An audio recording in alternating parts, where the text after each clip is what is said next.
చూస్తున్నారు తెలంగాణలో సర్పంచ్ ఎన్నికల టెన్షన్ వాతావరణానికి సంబంధించి ఎందుకంటే బీసీ రిజర్వేషన్లపై ఇవాళ సుప్రీంకోర్టులో కీలక విచారణ జరగనుంది. విక్రమ్నాథ్ నేతృత్వంలోని బెంచ్ ముందుకు రాష్ట్ర ప్రభుత్వం పిటిషన్ విచారణకు రాబోతోంది. సుప్రీంకోర్టు తీర్పుపై ఇప్పుడు సర్వత్రా ఉత్కంఠ నెలకొంది.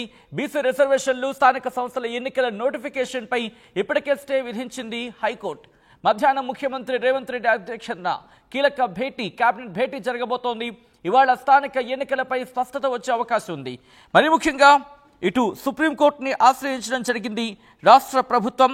స్థానిక సంస్థల ఎన్నికల్లో బీసీలకు 42% రిజర్వేషన్లు కల్పిస్తూ జారీ చేసిన జీవో 9పై హైకోర్టు విధించిన స్టేను సవాల్ చేస్తూ తెలంగాణ ప్రభుత్వం ఇటు స్పెషల్ లీవ్ పిటిషన్ ఎస్ఎల్పి అంటూ ఉంటాం. సాధారణంగా ఈ స్పెషల్ లీవ్ పిటిషన్ని దాఖలు చేసింది సుప్రీంకోర్టులో. ఈ నేపథ్యంలో సుప్రీంకోర్టు ఈరోజు విచారణ చేపట్టబోతుంది. జస్టిస్ విక్రమ్నాథ్, జస్టిస్ సందీప్ మెహతాలతో కూడిన ధర్మాసనం ఈ కేసుని ఐటమ్ నెంబర్ 49 కింద లిస్ట్ చేసింది.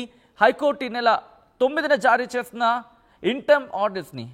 ఇంటరమ్ ఆర్డర్స్ అంటూ ఉంటాం కదా, మధ్యంతర ఉత్తర్వుని, దానిని సవాల్ చేస్తూ రాష్ట్ర ప్రభుత్వం ఈ 13వ తారీఖున పిటిషన్ దాఖలు చేయడం జరిగింది. 16, 17 తేదీల్లో ఏదో ఒక రోజు అంశంపై విచారించాలంటూ మంగళవారం సుప్రీంకోర్టు రిజిస్ట్రార్ ముందు మెన్షన్ చేసింది. ఈ నేపథ్యంలో రాష్ట్ర ప్రభుత్వం కోరుకున్నట్లుగానే రిజిస్ట్రీ ఈ కేసును గురువారం అంటే ఈ రోజు 16వ తారీఖుకి దాన్ని లిస్ట్ చేస్తుంది. సో ఇందులో రాష్ట్ర ప్రభుత్వం కీలకంగా 3 అంశాలకు సంబంధించి వాదనలు వినిపించాలని చెప్పి భావిస్తున్న సందర్భం.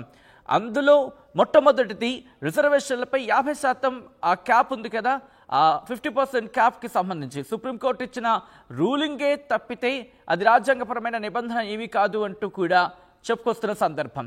ఇక ఆ తర్వాత జనాభా లెక్కలకు సంబంధించి ఒక ఖచ్చితమైన సమాచారం ఉన్నప్పుడు గ్రౌండ్ లెవెల్లో పరిస్థితులకు అనుగుణంగా ప్రత్యేక సందర్భాల్లో 50% ఆ క్యాప్ మినహాయింపు ఉంటుందంటూ కూడా ఇందిరా సాహ్ని కేసులో సుప్రీంకోర్టు చెప్పుకొచ్చిందంటూ కూడా ఈ అంశాన్ని కూడా ఇటు సుప్రీంకోర్టు దృష్టికి తీసుకెళ్లబోతున్నట్టుగా తెలుస్తోంది. దానికి అనుగుణంగానే రాష్ట్ర ప్రభుత్వం కులగణన చేసిన అంశాన్ని కూడా ఇటు ప్రభుత్వం ముందు కోర్టు ముందు ప్రభుత్వం ఉంచబోతున్నట్టుగా తెలుస్తోంది. దీంతో పాటు అసెంబ్లీలో పాస్ చేసిన బిల్లులకు రాష్ట్రపతి కానీ గవర్నర్లు కానీ 3 నెలల్లోపు ఆమోదం తెలపకపోయిన పక్షంలో, ఒకవేళ ఆమోదం లభించని పక్షంలో వాటిని పంపకపోయినా అంటే తిరిగి పంపించకపోయినా కూడా వాటిని ఆమోదించినట్లుగానే భావించవచ్చు అంటూ ఇటీవల తమిళనాడు కేసులో సుప్రీంకోర్టు ఇచ్చిన తీర్పుని ఇక్కడ మళ్ళీ కోర్టు చేసే అవకాశం కనిపిస్తోంది. ఇలా చాలా అంశాలు ఉన్నాయనుకోవాలి. సో ఈ నేపథ్యంలో ఈరోజు సుప్రీంకోర్టు తీర్పు మీద ఎటువంటి ఉత్కంఠ ఉంది, తెలంగాణ ప్రభుత్వం ఎటువంటి ఆశలు పెట్టుకుంది, ఎలా ముందుకు వెళ్ళే అవకాశం ఉంది, ఈ అంశానికి సంబంధించి అభిషేక్ మను సింఘ్వీని ఇక్కడ కూడా హైకోర్టులో వాదన వినిపించారు. ఇటు కాంగ్రెస్ పార్టీలో కీ రోల్ పోషిస్తున్నారు ఆయన. ఇప్పుడు ఆయన ఈ కేసును కూడా వాదించబోతున్నారు. ఎటువంటి డెవలప్మెంట్ చోటు చేసుకునే అవకాశం ఉంది, కాంగ్రెస్ పార్టీలో ఎటువంటి ఎక్స్పెక్టేషన్స్ ఉన్నాయి, డీటెయిల్గా మాట్లాడుకునే ప్రయత్నం చేద్దాం. మా ప్రతినిధి మధు అప్డేట్స్ అందించేందుకు సిద్ధంగా ఉన్నారు. మధు, ఇటు తెలంగాణ ప్రభుత్వం ఎటువంటి ఎక్స్పెక్టేషన్స్ ఉన్నాయి ఈరోజు విచారణ నేపథ్యంలో?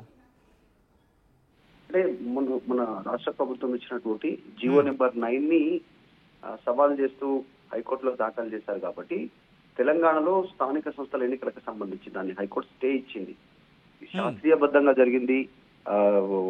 బీసీలకు సంబంధించినటువంటి కులగణన డేటా ఉంది, పూర్తి స్థాయిలో ఎంపరికల్ డేటా ఉన్న ఇబ్బందిగా అనిపించింది రాష్ట్ర హైకోర్టుకు సంబంధించిన నిర్ణయం అనేటువంటి సుప్రీంకోర్టు అప్లై చేశారు. సుప్రీంకోర్టు ఈ రోజు విచారణకు స్వీకరించాలి. దీంట్లో కీలకంగా ఖచ్చితంగా కేబినెట్ భేటీ తర్వాత జరిగినటువంటి అంశంలో రాజ్యాంగబద్ధంగా రిజర్వేషన్లను సాధించాలి అనేటువంటి దిశగా రాష్ట్ర ప్రభుత్వం సుప్రీంకోర్టును ఆశ్రయించింది. ఇప్పటికే కీలకమైనటువంటి లీగల్ ఎక్స్పర్ట్స్ తో ముందుకు వెళ్తా ఉంది కాబట్టి దీనిపైన దృష్టి పెట్టింది. ఈ రోజు సుప్రీంకోర్టులో విక్రమనాథ్ నేతృత్వంలో ఉన్నటువంటి బెంచ్ రాష్ట్ర ప్రభుత్వ పిటిషన్ స్వీకరించింది. దానిపైన విచారణ చేయనుంది. సుప్రీంకోర్టు ఏం చెబుతుందో అనే దానిపైన ఒక ఉత్కంఠ ఉంది.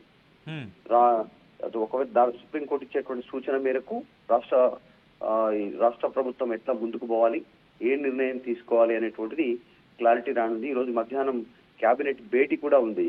ఈ రోజు కీలకమైనటువంటి భేటీ.